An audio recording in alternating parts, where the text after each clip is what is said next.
નમસ્કાર વિદ્યાર્થી મિત્રો, ફરી પાછા વિડિયો લેક્ચરના માધ્યમ દ્વારા મળી રહ્યા છીએ. ધોરણ 9 વિષય વિજ્ઞાનમાં પ્રકરણ નંબર 5 સજીવનો પાયાનો એકમ એટલે કે કોષ વિશે આપણે શીખવાની શરૂઆત કરી હતી, જેમાં તમે કોષરસ પટલ અને કોષ દિવાલ આ બે અગત્યની અંગિકા વિશે શીખ્યા. કોષરસ પટલ અને કોષ દિવાલ આ બે અગત્યની કહી શકાય એવી અંગિકા વિશે તમે શીખ્યા, બરાબર. હવે આ બે અંગિકાઓ વિશે શીખી ગયા બાદ આપણે કોષની કેન્દ્રમાં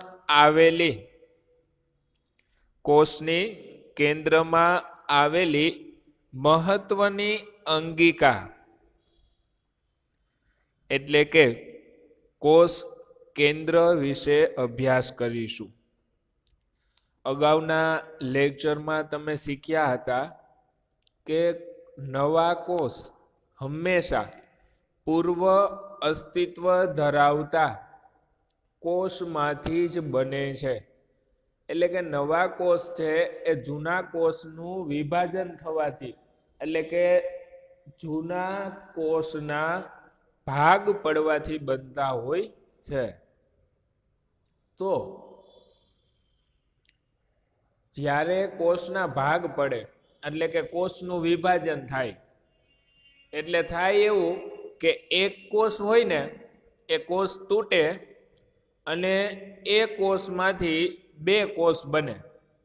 એક કોષ તૂટી જાય, ટૂંકમાં એના ભાગ પડી જાય અને એક કોષમાંથી બે કોષ બને. તો એ કોષના ભાગ પડે ત્યારે સાથે સાથે આ કોષ કેન્દ્ર કોષ રસના પણ ભાગ પડતા હોય. તો કોષ કેન્દ્રના ભાગ કઈ રીતે પડે એના વિશેની પણ થોડીક રસપ્રદ માહિતી આપણને અહીંયા સાથે સાથે આપેલી છે, બરાબર. હવે કોષરસ પટલ અને કોષ દિવાલ આ બંનેના રિવિઝનમાં હવે આપણે સમય નથી આપતા, બરાબર. તમે વ્યવસ્થિત પાઠ્યપુસ્તકમાંથી એ વાંચી લેજો ભૂલ્યા વગર. લખવાનું તો ખાસ છે જ. જૂની અને જાણીતી સૂચના મુજબ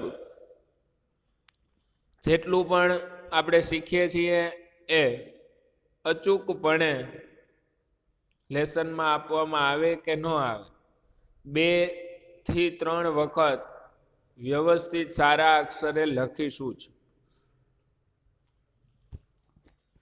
ચાલો શરૂઆત કરીએ આજે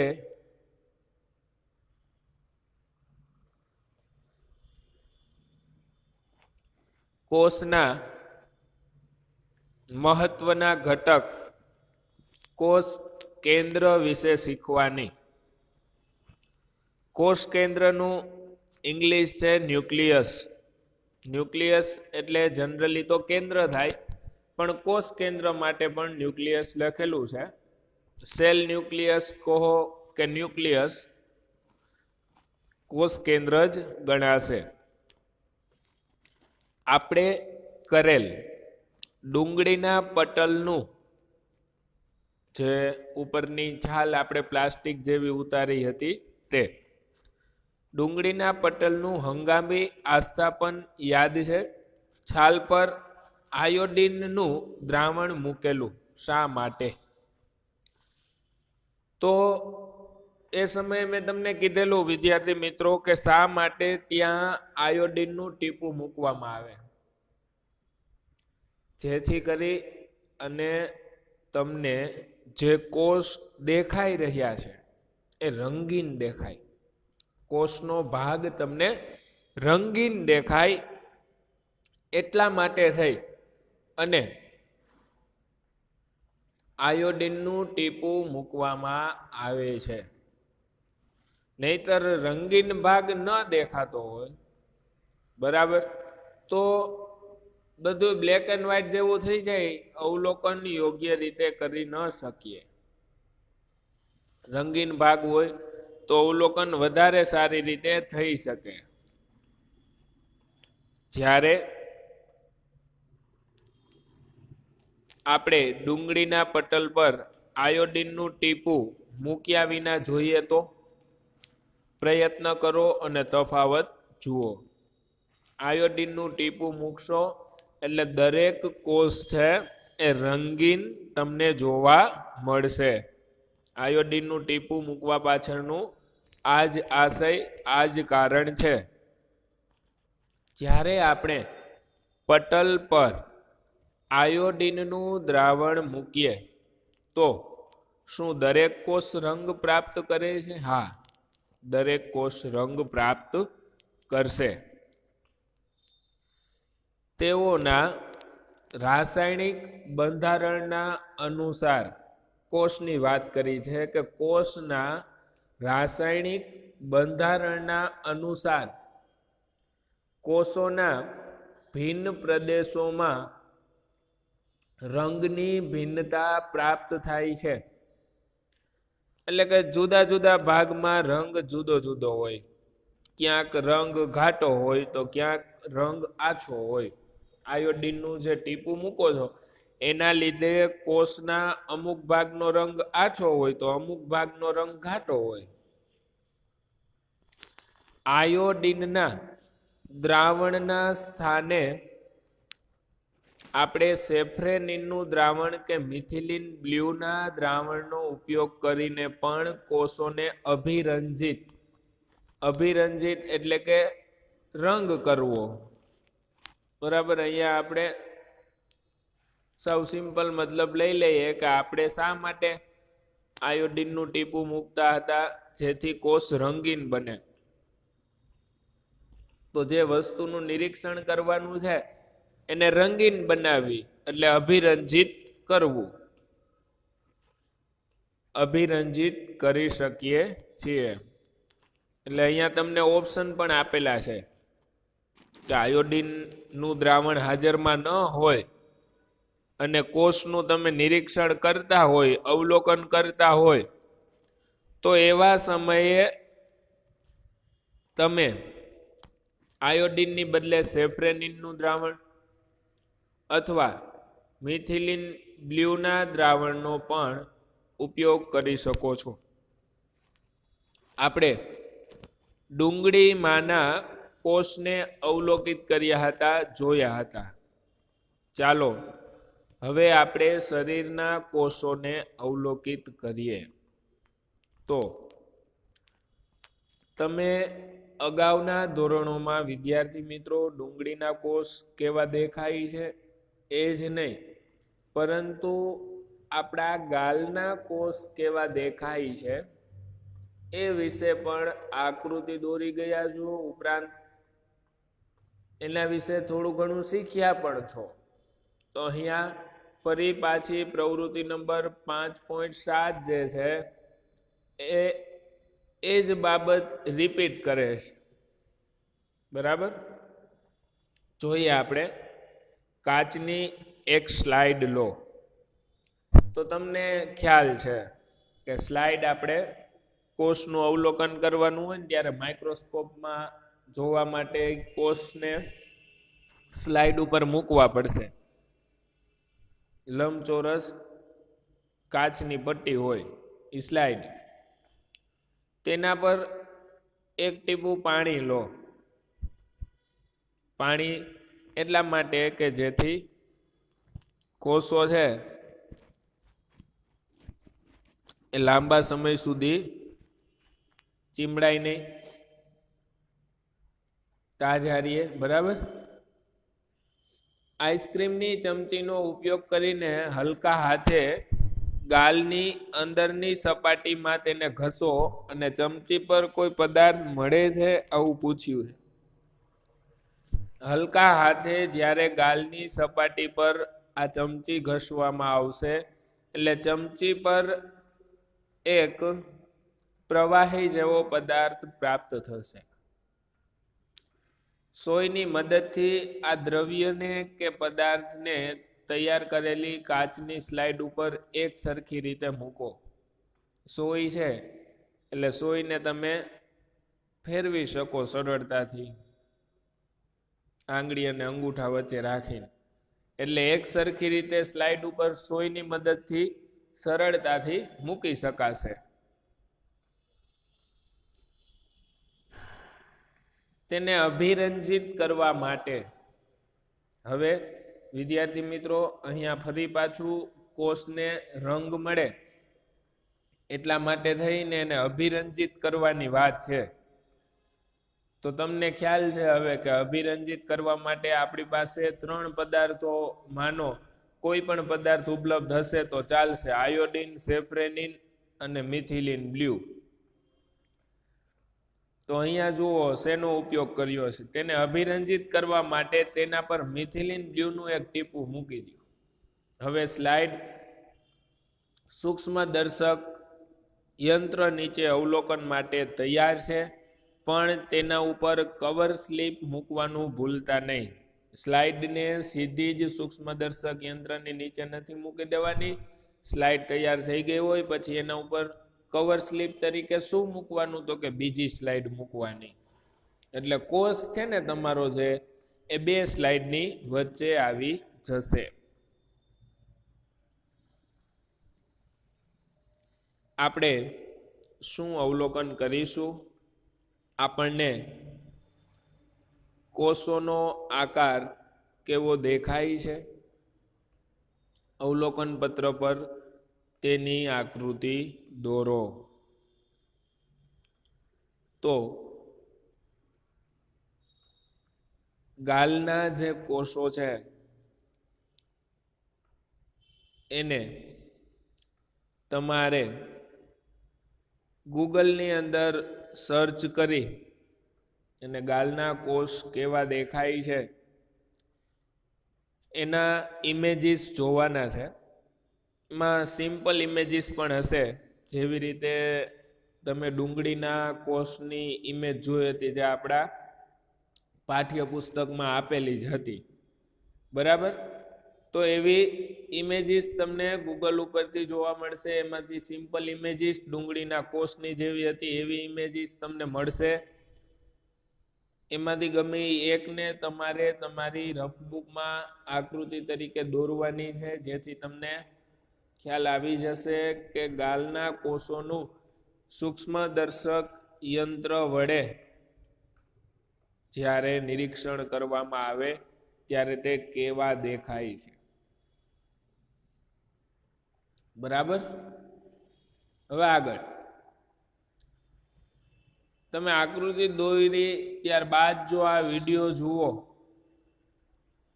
તો તમને હવે જે ભાગ વિશે સમજવાનું છે એ સમજવાની ખાસ વધારે મજા પડશે. એટલે ખાસ પહેલા તો વિડીયો પોઝ કરી આપણે ગાલના કોષની આકૃતિ મેળવી લઈએ, એને રફબુકમાં દોરી નાખીએ. એમાં જો નામ નિર્દેશન કરેલું હોય, બરાબર, તો એને પણ આપણે નામ નિર્દેશન ઇંગ્લિશમાં જ હશે લગભગ, તો ઇંગ્લિશમાં દર્શાવીએ, કાંઈ વાંધો નહીં. પણ જો તમે આકૃતિ ડ્રો કરી નાખેલી છે તો હવે આગળ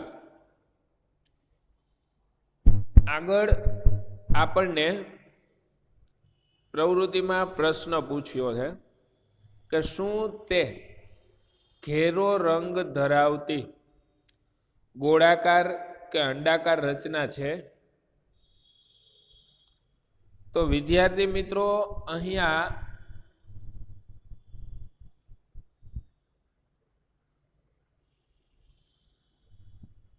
તમને જ્યારે કોષનું અવલોકન કરતા હોય ત્યારે ઘેરો રંગ ધરાવતી એટલે કે ઘેરો એટલે ઘાટો, બરાબર. કોષનો રંગ તમને આછો દેખાતો હોય પણ એક ભાગ કોષમાં એવો હશે કે જેનો રંગ થોડો ઘાટો હોય, બરાબર. તો તમને એ ઘાટો રંગ ધરાવતી ગોળાકાર કે અંડાકાર એક રચના જોવા મળે. પ્રત્યેક કોષની મધ્યમાં, દરેક કોષની વચ્ચે અથવા તો મધ્યની નજીકમાં, એટલે કે વચ્ચેનો જે ભાગ હોય એની ક્યાંક આજુબાજુમાં બિંદુ જેવી રચના જોવા મળે છે. આ સંરચનાને અથવા તો આ રચનાને કોષ કેન્દ્ર કહે છે. શું કોષ ડુંગળીના છાલના કોષોની સંરચનાને સમાન રચના ધરાવે છે? હા, તમને લગભગ ગાલના કોષ છે એના ડુંગળીના કોષને તમે માઇક્રોસ્કોપમાં અવલોકન કરો ને, આકાર જુદો જુદો જોવા મળે, બાકી કઈ તમને ખાસ અલગતાપણું દેખાશે નહીં. ખરેખર છે અલગતાપણું, પણ તમને હાલમાં આકાર સિવાય બીજું કાંઈ અલગ દેખાશે નહીં. ગાલના કોષ છે એનો આકાર થોડોક મોટો હોય ને ગોળાકાર જેવો, ડુંગળીના કોષ છે એનો આકાર થોડોક નાનો હોય, બરાબર.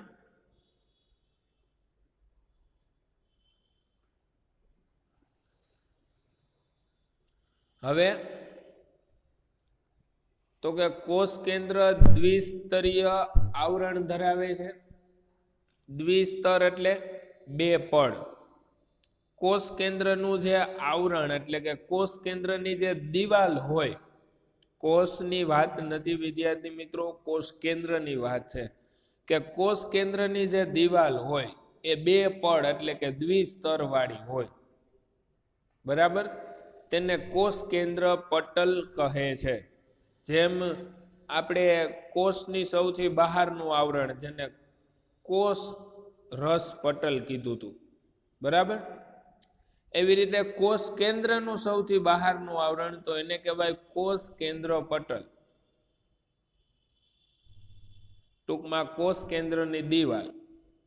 કોષ કેન્દ્રની દિવાલ એટલે કોષ કેન્દ્ર પટલ. જેવી રીતે જુદા જુદા દ્રવ્યને કોષમાં આવવાની જરૂર પડે, એવી જ રીતે જુદા જુદા દ્રવ્યને કોષ કેન્દ્રમાં મોકલવાની પણ જરૂર પડે. તો કોષરસ પટલની જેમ જ કોષ કેન્દ્ર પટલ દ્વારા પણ દ્રવ્યની આપ-લે થાય. એટલે ત્યાં આગળ લખ્યું છે કે કોષ કેન્દ્ર પટલ છિદ્રો ધરાવે છે, જે કોષ કેન્દ્રની અંદરના દ્રવ્યોને તેની બહાર વહન કરાવે છે, જે પરિવહન કોષરસ તરફ દર્શાવે છે. જોયું તમે? કોષ કેન્દ્ર પટલ ઉપર છિદ્ર છે,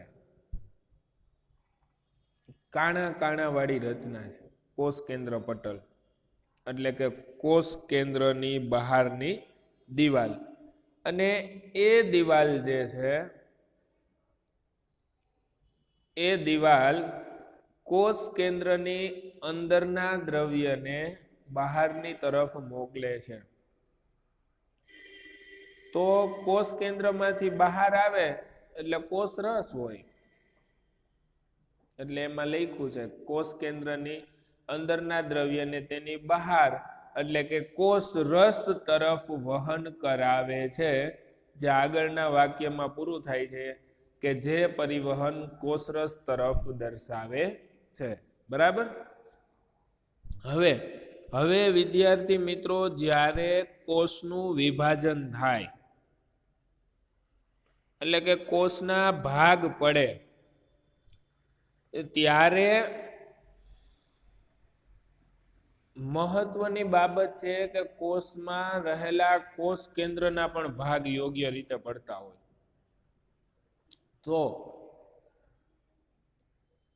આવું શા માટે કે કોષ કેન્દ્રના ભાગ પણ યોગ્ય રીતે પડવા જોઈએ, આવું શા માટે? તો એની પાછળ જવાબદાર છે કોષ કેન્દ્રનું બંધારણ અથવા તો કોષ કેન્દ્રના બંધારણમાં રહેલા ઘટકો. બરાબર.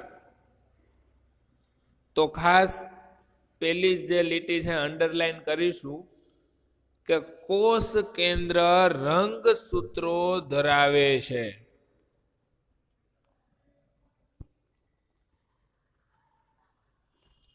કોષ કેન્દ્રમાં એક રચના આવેલી છે. આ રચનાનું નામ છે રંગસૂત્રો. કોષ કેન્દ્રમાં રંગસૂત્રો આવેલા હોય છે. બરાબર.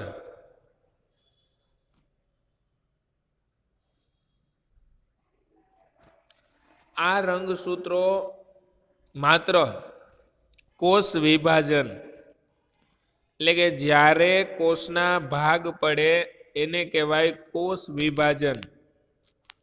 રંગસૂત્રો માત્ર કોષ વિભાજન દરમિયાન જ સળિયા જેવા આકારના જોઈ શકાય છે. રંગસૂત્રો છે વિદ્યાર્થી મિત્રો એ સળિયા જેવા આકારના હોય છે. આપણે લોખંડના જે સળિયા આવે બરાબર એ પ્રકારના સળિયા જેવા આકારના રંગસૂત્રો હોય છે જે કોષ વિભાજન દરમિયાન જોઈ શકાતા હોય છે. બરાબર. હવે આ રંગસૂત્રોનું મહત્વ શું છે? રંગસૂત્રો છે એ શું કાર્ય કરે છે, શા માટે અગત્યના છે? તો આપણા ગુજરાતીમાં એક કહેવત છે કે વડ એવા ટેટા અને બાપ એવા બેટા. બરાબર. તો એ કહેવત તમને એવું સૂચવે છે કે જેવા પિતાના લક્ષણો હોય એવા જ બાળકના લક્ષણો પણ જોવા મળતા હોય છે. તો પિતાના લક્ષણો જે કાંઈ પણ છે XYZ એને બાળકમાં લઈ આવનાર કોણ? પિતાના લક્ષણો છે એ બાળકમાં કઈ રીતે આવે છે? પિતાના લક્ષણોને બાળકમાં કોણ લઈ આવે છે? તો આ લક્ષણો કોષમાં રહેલા કોષ કેન્દ્ર છે. કોષ કેન્દ્ર એની અંદર આવેલા રંગસૂત્રો લઈ આવે છે. કોષ કેન્દ્રમાં આવેલા રંગસૂત્રો છે એ લક્ષણોને એક પેઢીમાંથી બીજી પેઢીમાં લઈ જાય. લક્ષણોને એક પેઢીમાંથી બીજી પેઢીમાં લઈ જાય એને આનુવંશિકતા પણ કહેવાય. લક્ષણો જે છે એ એક પેઢીમાંથી એટલે કે પિતામાંથી બીજી પેઢી એટલે કે બાળકમાં આવે એને આનુવંશિકતા તરીકે પણ ઓળખવામાં આવે છે. તો આ આનુવંશિકતા માટે જવાબદાર કોણ? તો કે આનુવંશિકતા માટે જવાબદાર છે રંગસૂત્રો. રંગસૂત્રો ક્યાં આવેલા હોય? રંગસૂત્ર કોષ કેન્દ્રમાં આવેલા હોય. બરાબર. રંગસૂત્રો આનુવંશિકતા માટેના લક્ષણોની માહિતી પિતૃઓ તરફથી તેની પછીની પેઢીમાં DNA અણુઓના સ્વરૂપમાં ધરાવે છે. રંગસૂત્રો પાસે માહિતી હોય. શેની માહિતી હોય રંગસૂત્રો પાસે? તો કે લક્ષણોની માહિતી હોય. બરાબર.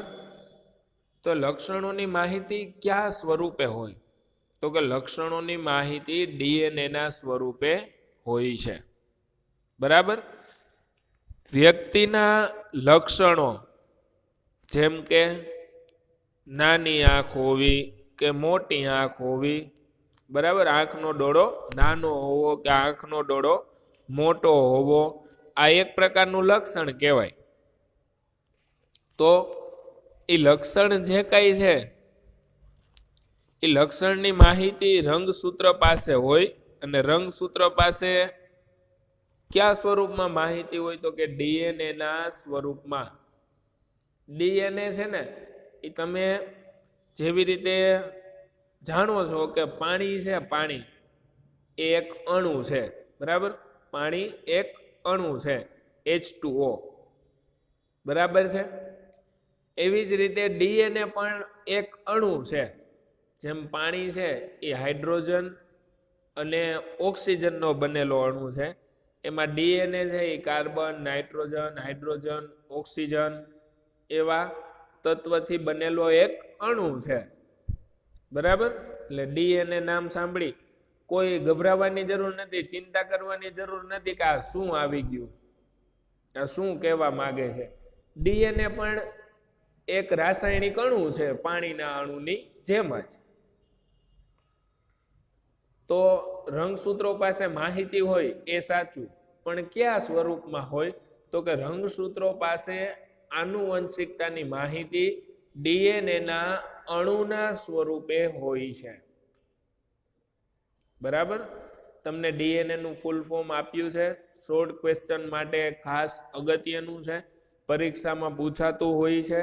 ડીએનએ નું પૂર્ણ નામ લખો. તો ડીએનએ નું પૂર્ણ નામ છે deoxy ribonucleic acid. Deoxy ribonucleic acid. આ ફૂલ ફોર્મ ખાસ યાદ રાખી લેજો, બરાબર? ત્યાર પછી પણ કાઉન્સ જેવો પૂરો થાય એટલે આગળ પણ શોર્ટ ક્વેશ્ચનમાં પૂછી શકાય એ પ્રકારનું વાક્ય છે કે રંગસૂત્રો શેના બનેલા હોય છે, બરાબર? અહીંયા બે મહત્વની બાબત, એક ડીએનએ એટલે કે ડીઓક્સી રિબોન્યુક્લિક એસિડ, આગળ રંગસૂત્ર શેના બનેલા હોય છે તો કે રંગસૂત્ર ડીએનએ અને પ્રોટીનના બનેલા હોય છે. રંગસૂત્રો ડીએનએ અને પ્રોટીનથી બનેલા હોય છે, બરાબર? આગળ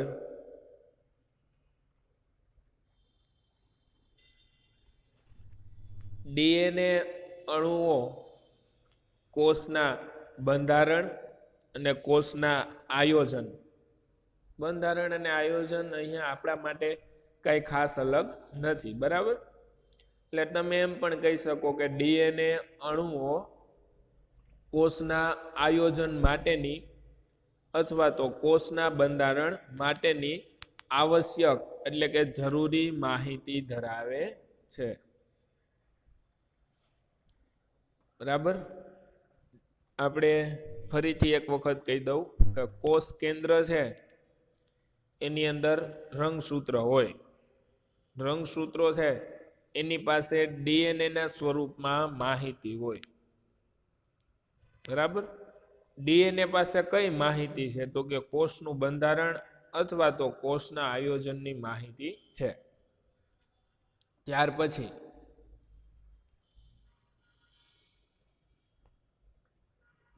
અગત્યની બાબત કે ડીએનએ ના કાર્યકારી ટુકડાને જનીનો કહે છે. ડીએનએ ના જે અણુઓ છે એ શેના બનેલા છે, બરાબર? તો કે ડીએનએ મોટા અણુ છે, ડીએનએ મોટા અણુ છે, એ જે નાના નાના અણુઓમાંથી તૈયાર થયા એ નાના નાના અણુઓને જનીન તરીકે ઓળખવામાં આવે છે. તો ખાસ વિદ્યાર્થી મિત્રો તમારે આ એક સાયકલ યાદ રાખવાની છે. હું એક વખત બોલું છું, તમને ખૂબ જ ઉપયોગી સાબિત થશે. સૌ પ્રથમ તો કે કોષ. કોષમાં શું આવેલું છે મહત્વનું તો કે કોષ કેન્દ્ર. કોષ કેન્દ્રમાં મહત્વનું તો કે રંગસૂત્ર. રંગસૂત્રમાં માહિતી કયા સ્વરૂપે છે અથવા તો રંગસૂત્ર શેના બનેલા છે તો કે ડીએનએ. ડીએનએ નો કાર્યકારી ટુકડો કોણ તો કે જનીન. એટલે આ રીતે ખાસ તમે સૌ પ્રથમ કોષ બરાબર, પછી ડાઉન એરો કરવાનો. કોષમાં અગત્યનું તો કે કોષ કેન્દ્ર, ફરી પાછો ડાઉન એરો.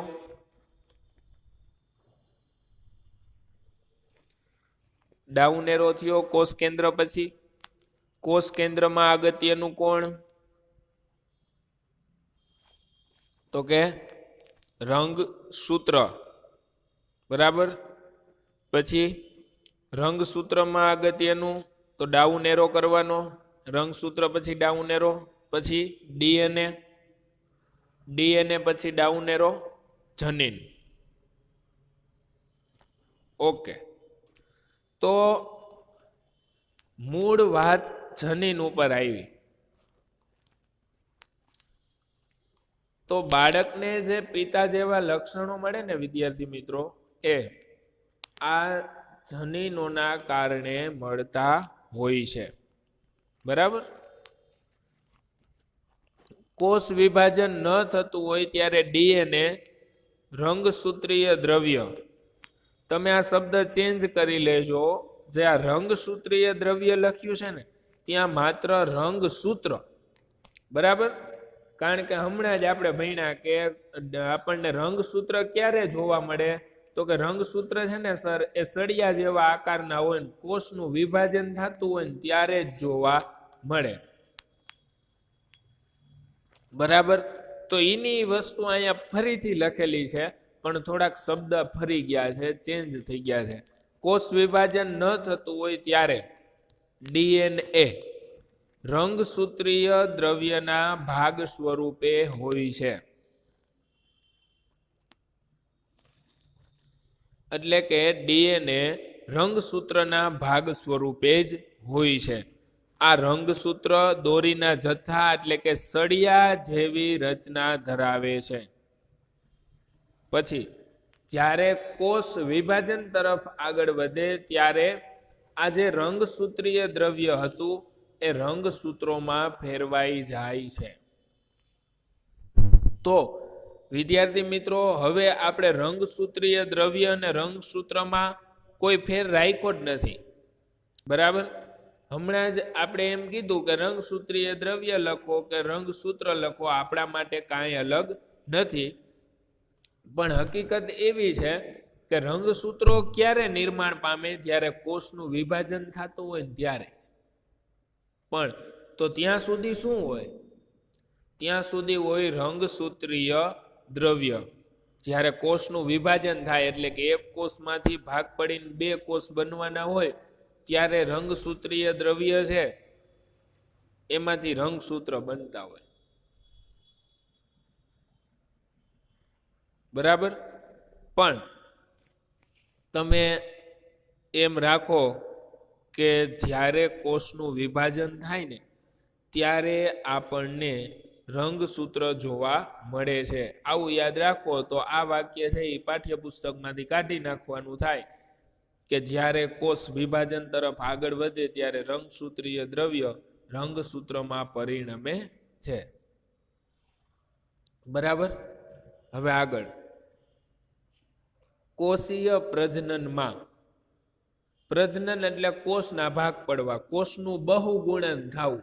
બહુગુણન થાય એટલે તો કે એક કોષ હોય એના બે બને, બે ના ચાર બને, એ પ્રજનન એટલે કે બહુગુણન કહેવાય. કોષીય પ્રજનનમાં કોષ કેન્દ્ર મુખ્ય ભૂમિકા ભજવે છે. એટલે કે કોષનું બહુગુણન થતું હોય, એક કોષમાંથી બે બનતા હોય, કોષના ભાગ પડતા હોય ત્યારે કોષ કેન્દ્રની ભૂમિકા મુખ્ય હોય છે. તે ક્રિયા કે જેના દ્વારા એક કોષ વિભાજન પામીને બે નવા કોષોનું નિર્માણ કરે છે બરાબર. આવી ગયું અહીંયા કે કોષીય પ્રજનન એટલે શું તો કે એવી ક્રિયા કે જેના દ્વારા એક કોષનું વિભાજન થાય એટલે કે એક કોષના ભાગ પડે અને બે નવા કોષના નિર્માણ માટેની ઘટના. કોષની રાસાયણિક પ્રવૃત્તિ દ્વારા કોષનો પછી વિકાસ થશે, તે પરિપક્વતા તરફ આગળ વધશે, એટલે કે કોષ કેન્દ્ર પરિપક્વ થશે અને તે માટે પણ તે અગત્યનો ભાગ ભજવે છે. આગળ, બેક્ટેરિયા જેવા કેટલાક સજીવોમાં કોષ કેન્દ્ર પટલની ગેરહાજરીને લીધે કોષ કેન્દ્ર અસ્પષ્ટ હોય છે. અમુક સજીવો એવા હોય વિદ્યાર્થી મિત્રો કે જો તમે એના કોષનું નિરીક્ષણ કરો ને તો તમને કોષ કેન્દ્ર દેખાય નહીં, અથવા તો અસ્પષ્ટ દેખાય. એટલે કે તમે શંકાશીલ રહો કે કદાચ અમને જે માઇક્રોસ્કોપમાં આ ભાગ XYZ દેખાય છે એ કદાચ કોષ કેન્દ્ર જેવો લાગે છે, એ કોષ કેન્દ્ર હોઈ શકે. એકદમ ઘાટી રચના તમને સ્પષ્ટ ન દેખાય. અમુક સજીવના કોષમાં આવું હોય, બરાબર. તો એવા જે કોષ હોય ને એને આદિ કોષ કેન્દ્રી કહેવાય. આદિ કોષ કેન્દ્રી, કે જેમાં કોષ કેન્દ્રની દિવાલ હોય એ સ્પષ્ટ ન હોય. કોષ કેન્દ્રની દિવાલ સ્પષ્ટ ન હોય એવા કોષને આદિ કોષ કેન્દ્રી કહેવાય. બેક્ટેરિયા જેવા કેટલાક સજીવોમાં કોષ કેન્દ્ર પટલની ગેરહાજરીને લીધે કોષનો કોષ કેન્દ્રીય પ્રદેશ અસ્પષ્ટ હોય છે. આ અસ્પષ્ટ કોષ કેન્દ્રીય પ્રદેશ માત્ર ન્યુક્લિક એસિડ ધરાવે છે, જેથી તેને ન્યુક્લિયોઇડ કહે છે. ન્યુક્લિક એસિડ એક પ્રકારના અણુઓ છે. આવા સજીવો કે જેમના કોષમાં કોષ કેન્દ્ર પટલનો અભાવ હોય છે તેમને આદિ કોષ કેન્દ્રી કહે છે. પ્રોકેરિયોટ્સ, બરાબર. પ્રોકેરિયોટ્સ એના માટેનો શબ્દ છે, ગુજરાતી છે આદિ કોષ કેન્દ્રી. તમને બાજુમાં કાઉન્સમાં પ્રોકેરિયોટ્સ શબ્દ સમજાવેલો છે કે કઈ રીતે. પ્રો એટલે પ્રાથમિક અથવા આદિ. કેરિયોટ શબ્દ કેરિયોન ઉપરથી આવેલો છે. કેરિયનનો મતલબ થાય ન્યુક્લિયસ. ન્યુક્લિયસ એટલે કે કોષ કેન્દ્ર. પછી બીજા પ્રકારના તો કે જે સજીવના કોષ કેન્દ્ર પટલ ધરાવતા હોય એમને કહેવાય સુકોષ કેન્દ્રીય. એવા કોષનું કોષ કેન્દ્ર તમે માઇક્રોસ્કોપમાં જોવો તો તમને સ્પષ્ટ દેખાય. આદિ કોષ કેન્દ્રીય કોષોમાં અન્ય કોષ રસીય અંગિકાઓની પણ ગેરહાજરી હોય છે. એટલે કે કોષ કેન્દ્ર સ્પષ્ટ ન હોય એવા કોષ આદિ કોષમાં અન્ય અંગિકાઓની પણ ગેરહાજરી જોવા મળતી હોય છે, જે સુકોષ કેન્દ્રી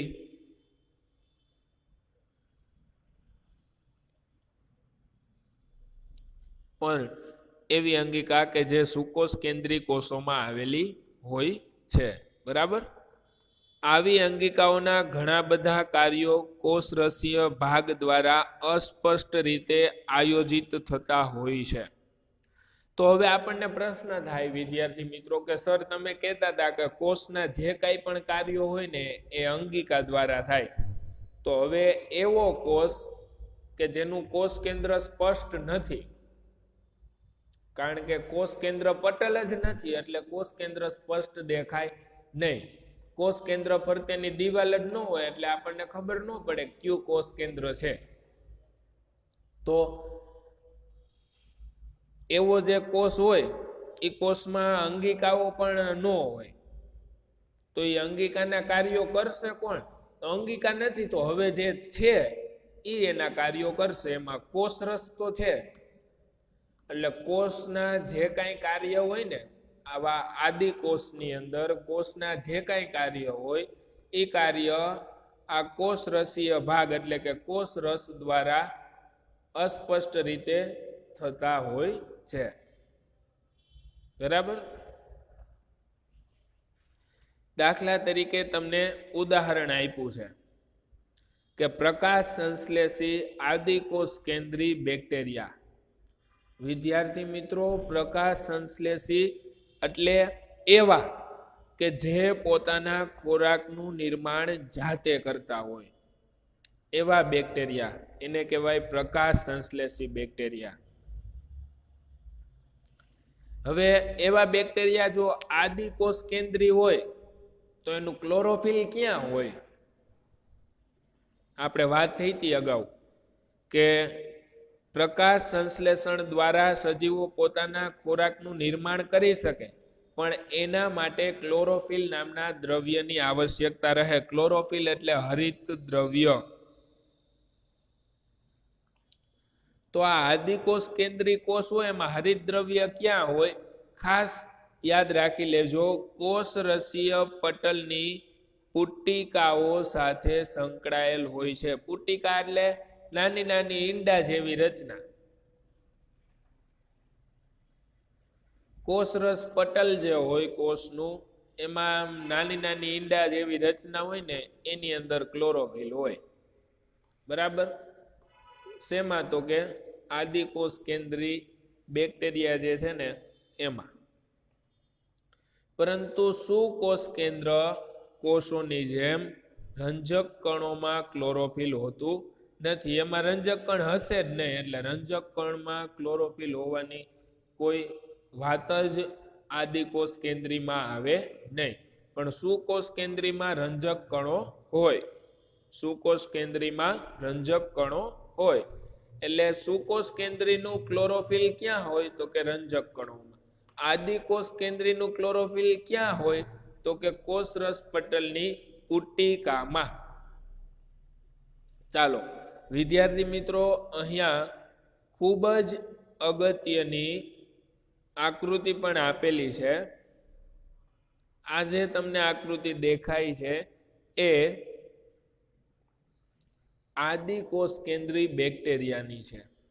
આદિકોષ કેન્દ્રી બેક્ટેરિયાની આકૃતિ છે. આ આકૃતિ આપણે સરસ મજાની દોરવાની છે, કારણ કે શોર્ટ ક્વેશ્ચનમાં પૂછાઈ શકે કે આદિકોષ કેન્દ્રી કોષની આકૃતિ દોરો, તો આ આકૃતિ દોરવાની. બરાબર? હવે વિદ્યાર્થી મિત્રો, આપણે આજનો લેક્ચર થોડોક લેન્ધી થઈ ગયો છે, કારણ કે કોષ કેન્દ્રની અહીંયા સંપૂર્ણપણે આપણે ચર્ચા કરી ચૂક્યા છીએ. તો ખાસ તમારે કોષ કેન્દ્ર વિશે તમારી રફબુકની અંદર 3 વખત લખવાનું છે. ગાલના કોષની પણ આકૃતિ દોરવાની મેં કીધેલી છે. ઉપરાંત આદિકોષ કેન્દ્રીય કોષ ધરાવતા બેક્ટેરિયાની તમને જે આકૃતિ આપેલી છે, અથવા આદિકોષ કેન્દ્રીય કોષની જે આકૃતિ આપી છે, એ ખાસ શીખી લેવાની છે. આમાંથી જોઈને નામ નિર્દેશન સહિત, કારણ કે શોર્ટ ક્વેશ્ચનમાં પૂછી શકાય એ પ્રકારની આકૃતિ છે. ચાલો, કોષ કેન્દ્ર વિશે યોગ્ય સમજ મેળવી લીધા બાદ આપણે નેક્સ્ટ લેક્ચરની અંદર કોષ રસ વિશેનો અભ્યાસ કરીશું. ત્યાં સુધીમાં તમે કોષ કેન્દ્ર છે એને શક્ય હોય તો 3 થી 4 વખત લખીને વ્યવસ્થિત તૈયાર કરી રાખજો. મળીએ છીએ ફરી પાછા નેક્સ્ટ લેક્ચરમાં. ત્યારે કોષ રસ વિશેનો અભ્યાસ કરીશું.